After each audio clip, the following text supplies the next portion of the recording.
ትዝታ ለሰው ክብር ለሰው ነፍስ ወይንም ደግሞ ለሰው ልጅ ለሚባል ፍጡር በጭራሽ የማታስብ በጣም ጨካኝ አረመኔ የሆነችው ትዝታ የጽናትን እናት እንግዲህ ገላታለች። የጽናት እናት በጭራሽ መሞት የለባትም ነበረ። ወንድሟም እንግዲህ እንደምታዩት ፍቅሬ እጅግ በጣም ልቡ ተሰብሯል። ምክንያቱም ብዙ መስዋዕት የከፈለላት ውጭ ሀገር ሂዳ ታክማል። ለሷ ብሎ ብዙ ነገሮችን አድርጓል። ለእህቱ ብሎ እንደዚህ አድርጋ ግን ህይወቷን አጥፍተዋለች ማለት ነው። ወይንም ትንፋሽ አጥሯት ነው ወይንም ደግሞ የእውነት ሙታ ነው። ብቻ ግራ ተጋብቻለሁ። ብዙ ኮሜንትም ደግሞ መሞት የለባትም የጽናት እናት ነው የሚለው ማለት ነው። ምክንያቱም በትክክል ከልጇ ጋራ በህይወት ኑራ ከልጇ ጋር መገናኘት ከባሏ ጋር መገናኘት ነበረባት። የምታስበውን ነገር ድል አድርጋ ንብረቷን አስመልሳ ከልጇ ጋርና ከባለቤቷ ጋር በደስታ መኖር ነበረባት ብዬ አስባለሁ። ከሞተች ግን እጅግ በጣም ነው የሚያሳዝነው። ሰላም ሰላም ውድ የተከበራችሁ የቻናሌ ተከታታዮች እንዴት ናችሁ? ከኔ ጋር ሁሉ ሰላም ነው። ሰላማችሁ ይብዛልኝ ባላችሁበት ውድ ቤተሰቦቼ። ለቻናሌ አዲስ ከሆናችሁ ሰብስክራይብ እያደረጋችሁ ቤተሰብ ሁኑ። በተለይ የጽናትን ድራማ ብዙዎቻችሁ ትከታተሉታላችሁ። ስለዚህ ሰብስክራይብ እያደረጋችሁ ቤተሰብ ሁኑ ማለት ነው። የጽናትን ድራማ ከወደዳችሁት ብዙዎቻችሁ ላይክ በማድረግ አሳውቁኝ።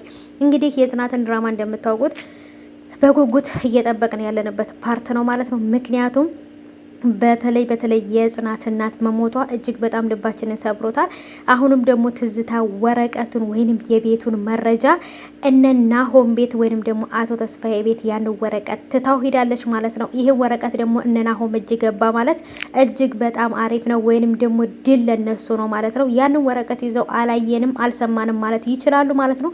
ምክንያቱም የጽናት አባት አቶ ግሩም እንደዳነ ግርማ ማለት ነው። አቶ ግርማ እንደ ዳነ ሲነግራት ነው ፍቅሬ ሩጣ ወረቀቱን አስቀምጠው ሶፋ ላይ እየወጣቸው እና በተለይ እኔም ናሆም ራሱ በጣም ነበር የተበሳጨው ማለት ነው። ምክንያቱም ወረቀቱ ላይ አልፈርምም ትፈርማለህ እየተባባሉ እየተጨቃጨቁ ባሉበት ሰዓት ነበር ፍቅሬ የደወለላት።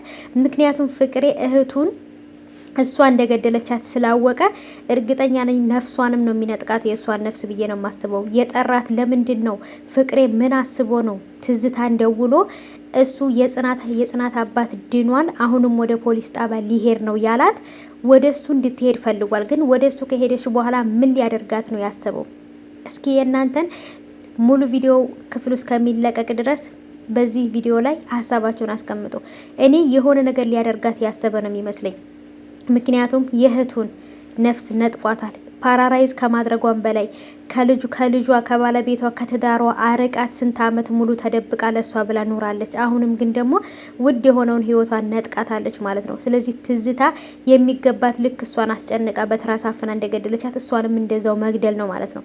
ኦሬዲ በነገራችን ላይ መጨረሻዋ የሚሆነው ትዝታ ወይ እስር ቤት ነው ወይ ራስ ማጥፋት ነው ወይ ትሞታለች በአንድ ሰው ማለት ነው። ምክንያቱም የምትሰራው ስራ እጅግ በጣም ዘግናኝና አሰቃቂ ስለሆነ ማለት ነው። እና ለገንዘብ እንጂ ለሰው ልጅ ክብር የላትም በጭራሽ ማለት ነው። እሷ የፈለገችውን ነገር ከማድረግ ወደ ኋላ አትልም። ገንዘብ ያስገኝልኛል ብላ ካሰበች የቤተሰቦቿንም ህይወት ቢሆን ታጠፋለች ማለት ነው። እና በጣም ከባድ ሰው ናት ማለት ነው ውዶቼ። እና ስለዚህ የእናንተን ሀሳብ እስቲ ኮሜንት አስቀምጡልኝ። እኔ የጽናት እናት ባትሞት በጣም ደስ ይለኝ ነበር። ምክንያቱም ከልጇ ጋራ ከባለቤቷ ጋር ከቤተሰቡ ጋር ተሰብስባ እንደ አዲስ ህይወቷን ብኖር አሪፍ ነበረ። ግን ደግሞ ትዝታ አሁንም ድል ቀንቷት ህይወቷን ነጥቃታለች። ወይንም ትንፋሽ አጥሯት ነው ወይንም ደግሞ የእውነት ሙታ ይሁን በቀጣይ ክፍል በደንብ የምናይ ይሆናል። ሀሳባችሁን ኮሜንት ላይ